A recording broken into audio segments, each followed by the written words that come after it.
यवतमाळ जिल्ह्यामध्ये गेल्या 2 दिवसांपासून झालेल्या पावसामुळे पैनगंगा नदी कोपली आहे आणि या पुराचा फटका आर्णी तालुक्यातील अनेक गावांना बसलाय। आपण माझ्या पाठीमागे पाहू शकतो, मोठ्या प्रमाणात शेतजमीन ही पुराच्या पाण्याखाली आलेली आहे। या परिसरामध्ये मुकिंदपूर, कवठा बाजार, कोसदनी अशी गावं आहेत आणि येथील शेतकऱ्यांची शेतजमीन जी मोठ्या परिश्रमाने त्यांनी कसलेली होती ती आता पाण्याखाली आली आहे। दरवर्षी पुराच्या पाण्याचा हा फटका शेतकऱ्यांना बसतो आणि प्रशासन मात्र कुठलीही मदत देत नाही आणि यंदा देखील हा मोठा फटका शेतकऱ्यांना बसलाय। आपल्यासोबत अनेक शेतकरी आहेत, त्यांच्याकडून आपण जाणून घ्या नेमका त्यांना काय त्रास होतो आणि दरवर्षी कुठल्या समस्यांना त्यांना सामोरं जावं लागतं। गेली 4 वर्ष आम्हाला पैनगंगेच्या पुराचा फटका बसत आहे आणि पूर आल्याच्या नंतर पैनगंगेचं बॅकवॉटर तुम्ही या साईडनं बघू शकता। आपण जिथे उभे आहोत तिथे रात्रीला 15 फूट ते 20 फूट पाणी वर होतं।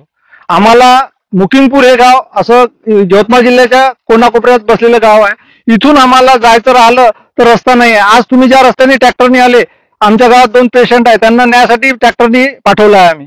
त्याच्यामुळे या रस्त्याच्या पलीकडच्या साईडने मागच्या वर्षी कलेक्टर साहेब आशिया आले होते, तर ते त्या साईडनं वापस गेले होते। इथे पूल नसल्यामुळे आमच्या गावकऱ्यांची पुलाची इच्छा आहे आणि शेतीची अतिवृष्टीची जे झालेली आहे नुकसान भरपाईची अपेक्षा आहे।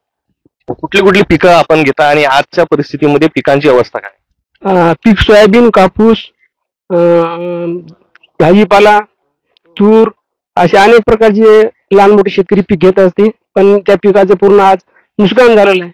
तरी शासनाने याची खबरदारी घ्यावी अशी आमची शेतकऱ्याची विनंती आहे। कुठल्या अडचणी दरवर्षी इथे निर्माण होतात? दरवर्षी अडचणी म्हणजे इथं जे आता धरणाचे जे पाणी सोडलेलं आहे त्या पाण्यामुळे जास्त नुकसान झालेलं आहे। पुन्हा हे नदीचं जे बॅकवॉटर येत आहे त्यामुळे जास्त आमच्या गावाला त्रास आहे, जाण्या येण्याला रस्ता नाही।